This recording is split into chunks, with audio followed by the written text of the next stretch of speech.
dari yang satu ini loh. Berarti apa? Kalau ada sel, anggaplah ini sel jantung rusak gitu ya, sel jantung rusak, bisa nggak kita minta tolong pakai sel hati yang masih bagus untuk bahasanya tuh menggantikan sel jantung yang itu? Nggak bisa. Kenapa? Tugasnya beda. Yang satu ngurus bahasanya, ambil gampangnya pompa darah, nyuplai darah. Yang satu bagian ngurusin ini apa, jagain racun segala macam gitu kan, heper kan gitu ya fungsinya kan, beda urusan. Jadi nggak bisa, kita harus minta tolong sama siapa? Sama ibu yang tadi, yang pertama. Karena ibu yang pertama ini bisa jadi apa-apa. Dia mau ke jantung, mau ke paru, mau ke hati, mau kemana, bisa jadi apa aja. Kerjanya kayak ini, kayak bunglon. Kalau bunglon nempel ke warna biru, dia jadi biru. Nempel ke warna hijau, jadi hijau. Nah, stem cell kalau pergi ke organ yang sakit, misalnya di jantung, maka dia akan merubah dirinya menjadi sel jantung. Kalau dia pergi ke hati, maka dia akan berubah jadi sel hati. Nah, ini kita butuh ini. Ibu kan dokter dari segalanya kan, betul ya? Ya, nah, kita butuh yang itu. Sekarang masalahnya di mana itu ibu itu? Sebenarnya ibu itu ada menyebar di seluruh tubuh kita, tapi yang paling banyak adalah di sumsum tulang. Di sumsum tulang. Di sumsum tulang itu yang paling banyak di mana? Ada lagi, paling banyaknya di pinggul. Daerah sias, spina iliaca antara superior. Makanya kalau di kedokteran, kalau kita ada pengobatan stem cell, yang diambil itu stem cellnya adalah yang dari sumsum tulang. Ambilnya di mana? Paling utama di sini ambilnya. Karena paling gampang diakses, paling mudah, dan itu adalah cadangan terbanyak sumsum tulang di situ. Sebenarnya ada videonya, tapi nggak tahu apa bisa diputar apa enggak, tapi nanti ada juga fotonya. Ini bisa ditutup nih? Iya, saya ditutup. Iya. Ada ikan dari Semadar.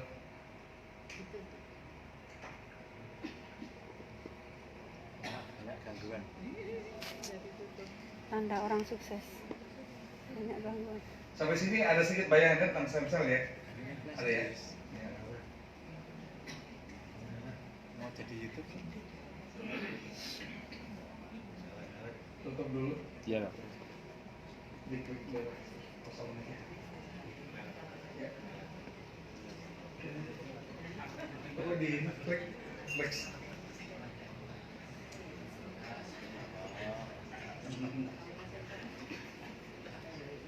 Nah, ini dia nih. Ini yang saya bilang tadi nih ya. Ibunya, kalau dia ke otot, dia akan menjadi sel otot. Kalau dia ke darah, dia akan jadi sel darah. Tentunya dia harus ke sumsum tulang dulu, dia bikin darah di sini ya. Kalau dia ke saraf, dia akan memperbaiki saraf. Jadi sel jantung, sel hati, sel usus. Nah, gini.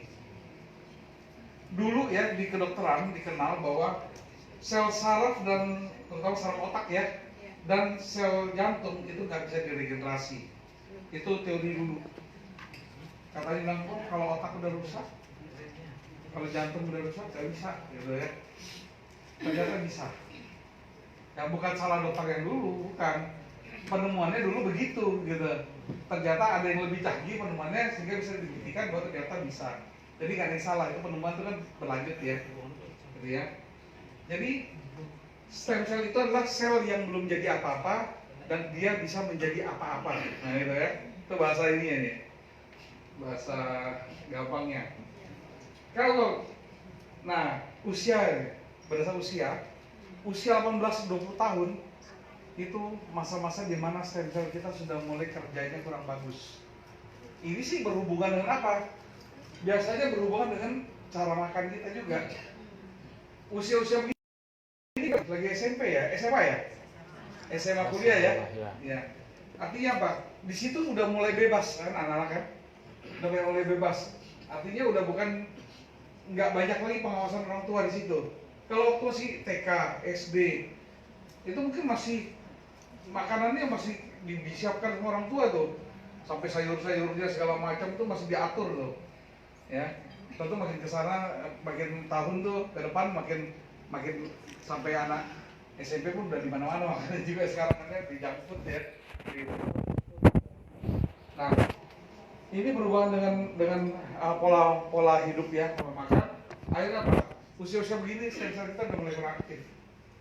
Ya kalau udah kurang aktif, berarti yang mengkader sel-sel tadi kemampuannya makin kurang kan? Ya sudah, mulailah timbul penyakit yang disebut degeneratif tadi. Ya ini macam-macam, salah satunya degeneratif itu stroke, jantung koroner, Alzheimer. Alzheimer ini yang pikun ya. Berarti ada apa? Ada di saraf-sarafnya itu udah mulai bahasanya udah mulai ada yang rusak, terputus hubungannya sehingga memorinya dia udah mulai terganggu gitu ya. Diabetes mellitus itu yang rusak adalah sel ini ya, sel pankreas ya, terutama sel beta Langerhans yang menghasilkan insulin. Nah, kelumpuhan ini sebenarnya definisi saraf ini dari stroke biasa dibacakan. Tapi lumpuh lain bisa juga berarti gangguannya di saraf. Nah, menurut Kaplan, stem cell adalah sel yang menyembuh. Berarti dia dokternya dalam tubuh kita tuh stem cell tuh. Nah ini dia kurang lebih stem cell. Ya, dia nggak pakai jas putih ya. Kayak dokternya deh. Nah, apa gunanya stem cell? Nah, gampangnya gini aja deh. Saya kasih yang ini nih, 5R ya. Jadi kalau ada yang nanya manfaat stem cell apa? Ada 5R. 1. Repairing, memperbaiki. Replacement, regenerasi, rehabilitasi, rejuvenasi. Sekarang saya kasih penjelasannya. Jadi stem cell itu kan adanya utamanya tadi di susun tulang. Kalau dia ada yang membutuhkan, contoh ada sel jantung rusak, sel-sel itu yang sudah sekarat, yang sakit, itu mengeluarkan sinyal, minta tolong. Coba kalau orang diinjak kakinya, teriak gak? Teriak. Orang kena api, ada gak teriak juga? Gitu, pokoknya apa? Sakit lah. Kadang-kadang yang nggak gitu lah, sakit gitu kan, ngeluh gitu kan. Nah itu adalah sinyal yang ditangkap oleh apa? Ada agen di dalam darah yang tugasnya nangkep. Ada yang teriak sakit nih, siapa nih? Nah, nanti itu dia kan mau menyampaikan ke stem cell. Stem cell, ini ada yang sakit nih, kan dia ibu ya. Nah, ibu ada yang sakit nih, anaknya nih. Di mana? Taruh lihat dulu. Nah, ternyata kayak ojol kan ada Sherlock ya. Di Sherlock gitu ya. Bisa Sherlock. Jadi kan sinyal itu tadi kan ditangkap tuh, sinyal itu ada yang nangkep. Agennya tadi, oh dari jantung tuh. Ya udah, sama dia ngajak. Dia akan mengajak si sel-sel itu menuju jantung. Berdasarkan sinyalnya kan dilacak aja kan. Kan kelihatan tuh. Coba bedanya kalau di sini nggak pakai ada harganya. Berapa gitu kan. Kalau di ojol kan ada ya. Nah, nggak ada harganya sih gitu. Pokoknya dia sampai di jantung, dia lihat. Ini jantung nih, ibunya sampai nih si stem cell. Oh nak, kenapa nak? Sakit apa nak gitu? Laporan lah dia sakit gitu. Terus diperiksa sama ibu itu. Oh ternyata masih bisa diperbaiki. Maka yang dikerjakan adalah ini. Kalau udah parah atau yang didatangi ternyata sudah mati selnya, yang dilakukan ini, diganti selnya. Dengan cara apa? Dia ibunya tuh nempel ke sel yang masih hidup, yang serupa, kemudian menduplikasi sel yang mati tadi supaya sama bentuknya, tapi yang baru, berarti kan? Dan jumlahnya disesuaikan dengan kebutuhan. Loh, tahu jumlahnya dari mana? Misalnya yang mati 15, ya digantikan 15. Nggak mentang-mentang bikin 15. Sekalian tambahin stok 15 gitu kan, nggak kayak gitu, nggak pakai nambah stok. Kenapa? Ibaratnya kalau bangunan ini kan kita ada blueprintnya saat membangun ya. Blueprint itu adalah gambarnya bangunan ini harus dibentuk seperti apa. Nah, maka stem cell juga itu kan dalam tubuh kita tuh sudah ada kromosom, ya ada gen itu kan di dalam itu ada ininya, ada ketentuan bahwa manusia nanti bentuknya seperti apa. Apakah keriting, apakah matanya agak kayak coklatan, agak mancung atau itu ada datanya manusia tuh di situ ada. Nah, datanya rupanya di situ untuk jantung butuhnya berapa selnya. Akhirnya itu diikuti sesuai dengan ketentuan itu. Jadi nggak akan kelebihan, ya. Digantikan. Oh ternyata susunannya ada yang berantakan, ya udah diatur kembali. dirapikan. Ternyata juga ada organ yang kadang-kadang sudah begitu parahnya banyak yang rusak. Contoh bilang, oh aduh ginjalnya fungsinya tinggal 80%, 10%, berarti 90% udah rusak gitu kan fungsinya. Nah itu berarti harus direhabilitasi, dirombak habis tuh. Kalau ini semua sudah dilakukan, kira-kira bagus nggak badan kita? Bagus. Nah, kalau sudah bagus, ada bonus ini. Baru dia lari ke permajaan, baru nanti bapak-bapak, ibu-ibu kelihatan kinclong, glowing, nah gitu. Dan di sini kita nggak bicara anti aging. Kalau anti aging tuh gini, usia bertambah, wajahnya tetap di segitu aja.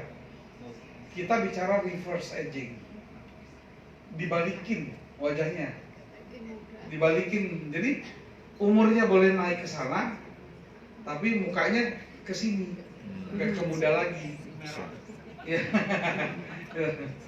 Termasuk apa? Organnya ya. Jadi boleh usianya 70 tahun, tapi jantungnya kualitasnya kayak usia 40 tahun. Nah, itu yang luar biasa ya. Ya. Ini dan kelebihannya di sini, ini semua bukan klaim asal ngomong begitu ya. Jadi yang saya sampaikan ini adalah ada patennya. Kalau paten itu berarti sudah melalui uji klinis. Kalau paten itu begini, kalau ada 1.000 orang dipakaikan produk ini, 1.000-1.000-nya itu merasakan manfaat yang sama. Bedanya kecepatannya.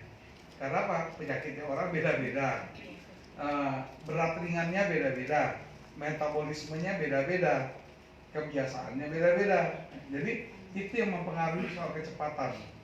Tapi kalau terjadinya, apakah terjadi regenerasi sel? Terjadi. Nah itulah makanya keluar patennya. Nah, ini kembali lagi biar paham tentang stem cell. Kalau yang secara medis ada 3 yang biasa dikenal. Dari mana sumbernya stem cell? Yang pertama, pada saat pembuahan sperma dan ovum terjadi zigot, kemudian berkembang jadi morula, blastula dan segala macam, blastula, morula dan kemudian. Nah, pada masa begitu itu diambil. Itu stem cell paling bagus tuh. Tapi sayangnya kalau itu diambil stem cell di situ, berarti kehidupannya tidak berlanjut. Nah, makanya di negara kita dan beberapa negara itu ilegal. Itu nggak boleh dilakukan. Karena itu membunuh janin juga, jadi nggak boleh. Jadi ini intinya nih, walaupun bagus tapi nggak bisa. Ya. Yang kedua yang mungkin dilakukan adalah ambil tali pusat. Jadi pada saat bayi lahir, tali pusat diambil, kemudian disimpan di bank stem cell. Dulu adanya cuma di luar negeri, sekarang di Indonesia sudah ada beberapa tempatnya. Sayangnya, satu pasti masalah biaya. Kedua adalah tidak semua fasilitas kesehatan punya layanan seperti itu. Yang ketiga, tentunya dokter dan perawatnya sendiri itu punya keahlian khusus yang nggak sembarang juga bisa melakukan ini. Dan kemudian ini juga kalau diambil cuma bisa bertahan sampai 20 tahun. Jadi disimpan cuma sampai usia 20 tahun untuk anak itu. Lebihnya udah nggak bisa dipakai. Kenapa? Ya, karena memang semua kan punya usia tadi kan, sel itu punya usia, kan disimpan tuh sel juga kan. Ya. Nah, jadi kalau anak ini ceritanya nih, pada usia 17 tahun dia menderita sakit berat. Tinggal ke bank itu diambil kembali stem cell-nya, diperbanyak, dikembangbiakan sejumlah kebutuhannya anak itu berapa, baru dimasukkan ke anak itu, disuntikan. Dan akan terjadi recovery. Ya caranya nanti ada, bisa dia infus, bisa disuntik, bisa macam-macam Bu, tergantung masalahnya gitu ya. Itu udah bicara medis sebenarnya. Intinya dimasukkan ke anak itu. Gitu. Yang jelas kalau stem cell yang begitu nggak diminum, gitu. Kan zaman dulu Pak ini cerita itu besar yang diambil itu diminum sama ibunya itu.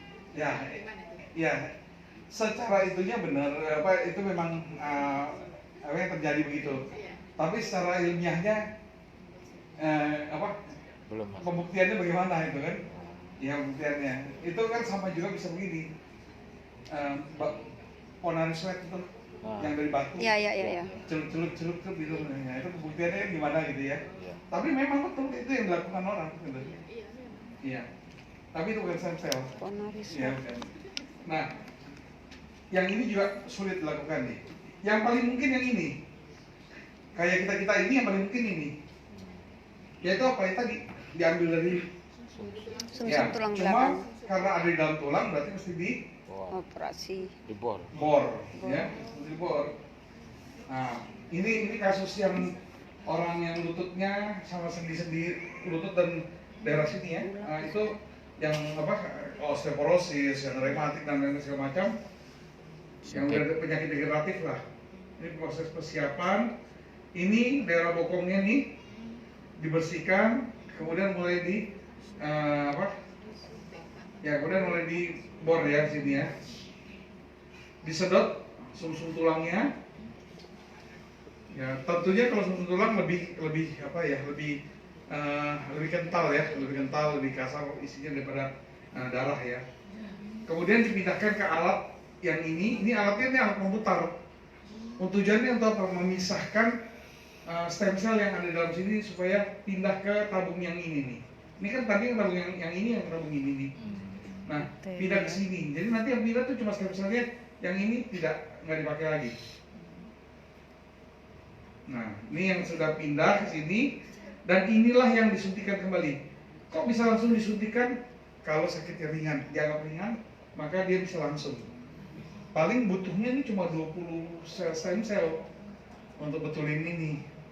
Tapi pengulangannya kan ada yang diulang 3 kali, 5 kali, ada yang berapa kali gitu ya. Gitu ya. Kebayang ya? Iya, iya. Kebayang ya? Iya. Jadi diharapkan begitu stem cell masuk ke dalam tulang dan sendi, itu diharapkan dalam berapa hari, berapa minggu dia akan menempel di situ, kemudian mulai memicu terbentuknya tulang baru, selaput-selaput baru, kemudian sendi-sendi baru, tulang manis segala itu semua dibentuk semua. Ototnya lah kalau ada masalah juga kena juga ke situ gitu ya. Gitu. Ya? Dibor itu sakit nggak, Pak? Dibius dulu, tapi tetap aja namanya dilobangin juga. Nah, waktu nusuknya itu yang lumayan. Sebenarnya kalau videonya bisa diputar, wah itu sedap. Yang duduk saya jamin pasti berasa juga. Nanti kita coba ya, nanti terakhir deh, kita coba deh. Bisa nggak gitu? Nah ini saya lihat videonya, tapi sayangnya nggak ada linknya. Nanti biar Pak lewat dulu aja. Mau dicoba dong?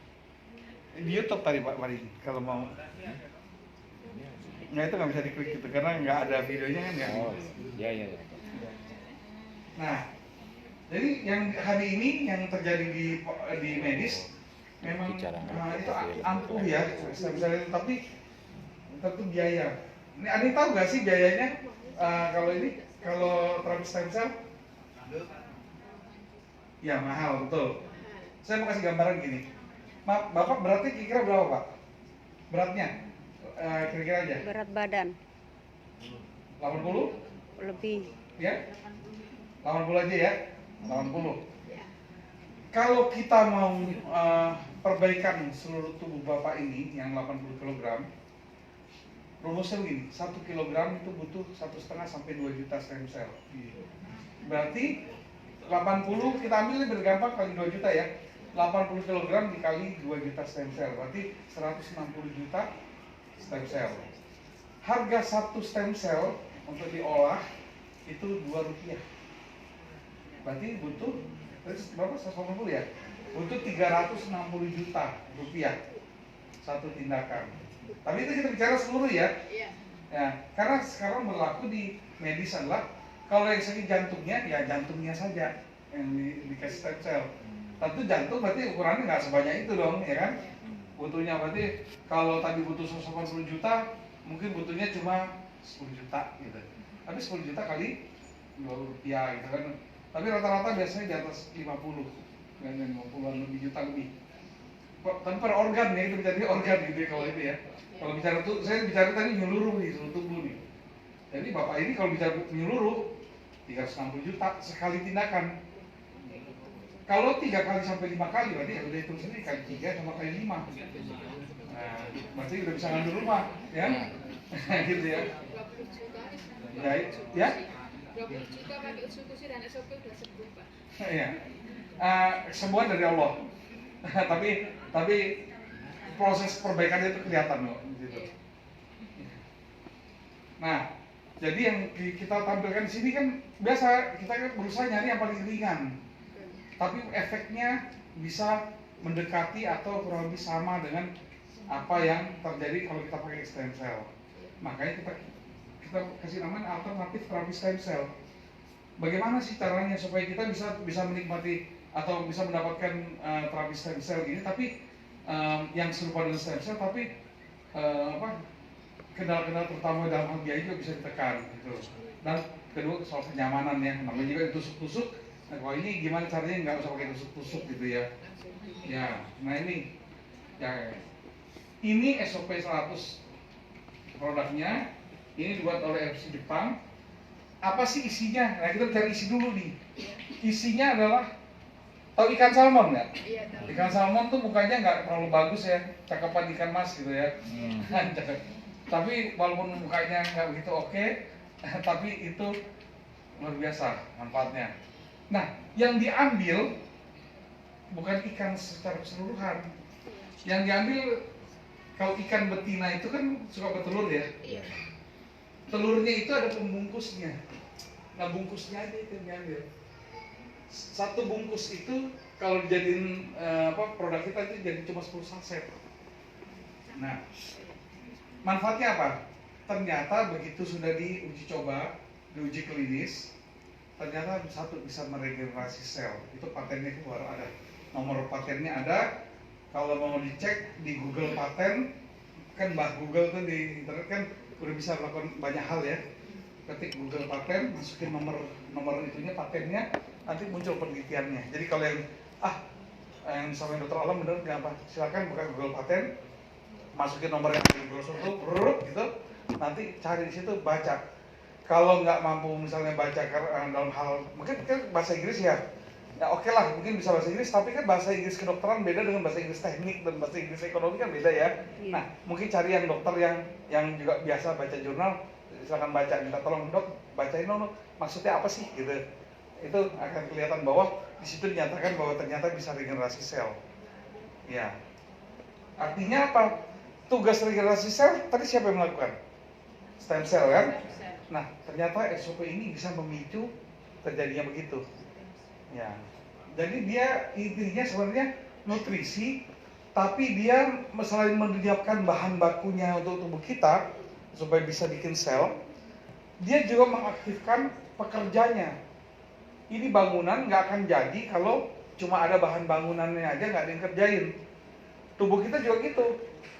Nah, disinilah saya menggambarkan kalau ada suplemen selain ini ya, suplemen lain, saya kasih suplemen lain, saya kasih SOP, ya. Suplemen lain, SOP. Suplemen lain, dia menyiapkan bahan bakunya. SOP juga menyiapkan bahan bakunya. Anggaplah sama bahan bakunya. Bahan bakunya tapi ada sifatnya di SOP ini. SOP itu salmon ovary peptide ya. Jadi peptida yang ada di dalam ovariumnya salmon. Bacanya gitu kebalik ya. Kayak huruf Arab nih, bacanya dari belakang gitu. Peptid yang ada di ovariumnya salmon, begitu kan baca. Nah, dijamin tidak luntur. Baca luntur tidak dijamin kan gitu kan gawat ya. Jadi kalau yang satunya produk ini adalah bahan bakunya, ini juga bahan baku juga sama. Tapi SOP ini dia juga selain bahan baku dia juga menutrisi si stem cell-nya tadi. Sehingga stem cell-nya jadi aktifnya bagus gitu ya. Jadi dia bisa sehat stem cell-nya dan kemudian dia bisa menggunakan bahan baku tadi untuk membangun sel-sel baru. Nah, gitu ya. Itulah kemampuannya. Ini ya, ini tadi patennya nih, ya. Diakui di 3 negara nih. Berarti diuji di 3 negara dan ternyata semua sepakat bahwa memang terbukti. Yang kedua dia bisa ini meningkatkan sirkulasi darah dengan baik. Nah, kita tahu sendiri darah tugasnya apa? Tugasnya darah mengantarkan oksigen, mengantarkan nutrisi, mengantarkan banyak hal lainnya yang positif untuk seluruh tubuh kita sampai ke ujung-ujung. Jadi darah yang baik, harusnya orang kalau sehat ya darahnya harus baik, harus bisa sampai ke yang paling ujung. Dan darah itu fungsinya bukan cuma mengantar, tapi jemput atau ngambil sisa-sisa metabolisme, kotoran-kotoran untuk dibawa keluar dari tubuh. Nanti dibuangnya kemana? Biasanya lewat urin, terutama ya. Nah, lewat urin. Ya. Jadi kalau dengan bagusnya peredaran darah, tentunya sudah lebih sehat lagi ya. Ya. Yang ketiga, oh ya dia juga bisa ini membantu mengikis ini ya, plak ya. Plak-plak ya, jadi kalau ada plak dalam pembuluh darah, ya memang tidak serta-merta langsung kayak dilarutkan itu enggak, tapi dia akan membantu untuk mengurangi dan mencegah untuk terjadi kembali. Jadi kalau orang udah pasang ring, bukan berarti nanti bisa kedepannya bisa cabut ring, enggak, ring yang sudah terpasangnya tetap. Tapi kita berharap tidak ada penambahan ring berikutnya lagi. Kalau mau nambah ring jangan di jantung, tapi di cincin, di jari. Ya, atau di pasangannya kan boleh kan gitu ya. Ya kan daripada beli ring buat di jantung kan mendingan beli ring buat diri sendiri atau buat pasangannya ya. Iya, jangan pasangannya orang ya. Ingat, jangan pasangannya orang. Kecuali nggak ketahuan. Kalau ketahuan. Dokter. Yang itu tolong dicoret ya di off record ya. Iya, siap. Yang ketiga, paten ini berhubungan dengan bonus tadi. Jadi kadang katanya kan perusahaan-perusahaan tuh suka kasih bonus. Enggak juga. Kita juga bisa kasih bonus di sini nih. Ya itu udah tampilannya. Ini sebenarnya kalau lihat brosur warna biru tuh ada gambarnya kotak-kotak begini ya. Mungkin ada nggak contoh brosur nggak? Warna biru, boleh pinjam dulu. Pinjam aja. Bentar. Nanti kalau ada yang belum dapat ya bisa coba minta dari yang mengundang. Yang biru aja. Nah, ini kan ada yang biru nih. Ya nggak apa-apa. Ini yang biru deh.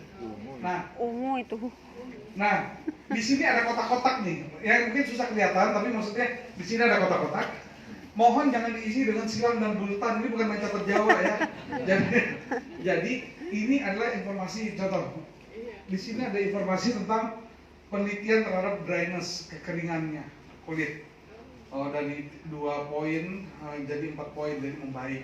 Dari bad jadi average, jadi membaik lah, menengah ya. Smoothness-nya, kelembutannya. Ya, terus ada skin suppleness-nya, jadi apa ya, kenyalannya apa gitu ya. Pornya, por itu pori-pori, mengecil, rapat, benar sekali. Aknenya berkurang. Skin dullness itu apa? Kayak apa ya?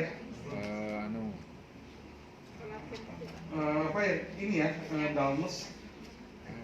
Bukan ketebalan itu apa ya? Saya lupa deh istilahnya nih. Ada skin redness yang kemerahannya. Ada corner eye wrinkle buat yang keriput di pinggir mata itu. Intinya banyak sekali ini tinggal dibaca aja. Itulah hasil penelitiannya gitu. Jadi kita ini penelitiannya ada semua gitu. Ya inilah tadi manfaat dari yang produk yang satu. Itu tadi saya cerita baru dari apa? SOP. Dari pembungkus telur salmon. Yang betina. Terus yang jantannya itu selamat ya? Enggak, yang jantannya diambil juga. Nah, yang diambil apanya? Spermanya, maninya. Nah, ini dia nih, disebut juga DNA mild, salmon mild DNA. Jadi dia sebenarnya fungsinya apa? Dia rupanya gini, dia tuh bisa bersihin kolon. Kolon itu adalah usus besar kita yang nanti ujungnya adalah pembuangan feses ya, tinja. Nah orang-orang dengan penyakit yang kronis biasanya kolonnya itu kalau dilihat itu udah banyak kayak lumut-lumutnya hitam, hijau-hijauan gitu ya. Itu membuat penyerapan nutrisi kita juga terganggu di situ. Sedangkan ternyata apa? Yang mungkin banyak orang nggak tahu, di usus itu rupanya juga dibangun imunitas kita, daya tahan tubuh kita. Tapi harus kerjasama dengan apa? Namanya probiotik. Pernah dengar nggak satu produk yang depannya huruf Y, belakangnya T, tengahnya Yakult. Enggak bilang Yakult. Depannya Y, belakangnya T, tangannya Yakult gitu ya. Nah, itu kan minuman probiotik yang sudah lama ya. Dan kalau diminum orang bilang katanya bakteri baik. Nah, itu memang betul bisa membantu membersihkan kolon kita dan dia akan di situ akan bereaksi membentuk imunitas. Nah, ternyata produk kita ini jumlahnya tuh kalau dihitung sama kayak kita minum satu saset ya, sama kayak kita minum 1000 Yakult. Ya. Atau 1 triliun bakteri baik. Nah, kalau banyak itu kenapa? Buat apa? Tadi bakteri baik itu yaitu probiotik itu tadi di usus dia bekerja membentuk dan mengaktifkan apa satunya? NK cell. Nah, diingat-ingat nih, ini kata-kata penting nih. Tadi kita ceritain satu stem cell ya, sekarang kita bicara NK cell. NK cell itu adalah natural killer cell. Natural itu alami, killer itu pembunuh sel. Karena ini pusat dari Jepang, berarti natural killer cell itu ninjanya kita ya, gitu ya. Biasanya ninja kan membunuh ya. Tapi yang dibunuh tenang, karena NK cell ini sebenarnya dia baik. Jadi NK cell ini membunuh cuma yang nggak baik. Siapa yang nggak baik? 2. Satu sel kanker, yang kedua sel yang terinfeksi virus. Jadi sel yang terinfeksi virus dia akan kenali. Kok bisa tahu mana sel yang baik mana yang nggak baik? Yang nggak baik itu punya cacatnya, ada cacat. Cacatnya itu adalah ada satu unsur di dalam sel namanya MHC1, MHC1 itu ya. Itu nggak ada di dalam situ sehingga begitu dia lewat nggak bisa ini pasti ketahuan. Wah ini dia nih musuh. Itu akan dikejar, ditangkap, dibunuh. Ya. Dia nggak pakai interogasi ya lain ya. Nggak pakai tanya siapa itu nggak, bunuh. Nah, emang tugasnya gitu. Ya. Makanya jadi di patennya itu dinyatakan sebagai anti tumor agent. Dia agen untuk membunuh untuk anti tumor. Tentunya paling bagus adalah sebagai pencegahan. Karena kalau sudah terjadi kanker biasanya tentu lebih sulit. Karena biasanya ada penyerta yang lainnya. Tapi sangat baik juga diberikan pada yang sudah kena, gitu ya, sudah kena. Oke. Banyak dibilang juga DNA itu kita tuh kalau udah kena virus itu sebenarnya boleh bilang termasuk biang, mungkin boleh bilang lebih dari 80% penyebab kanker itu virus sebenarnya. Virus itu nakal, bikin apa? DNA kita berubah. Nah, DNA yang berubah itu menyebabkan pertumbuhan kita nggak terkontrol. Nah, sel biasanya begini, begitu pertumbuhannya tidak terkontrol, dia tuh mampu bilang, stop. Akhirnya dia melakukan bunuh diri, yaitu apoptosis. Sayangnya pada saat orang menderita kanker, kemampuan untuk menyetop itu hilang. Jadi dia akan berkembang dan jadi irregular, jadi nggak terbendung.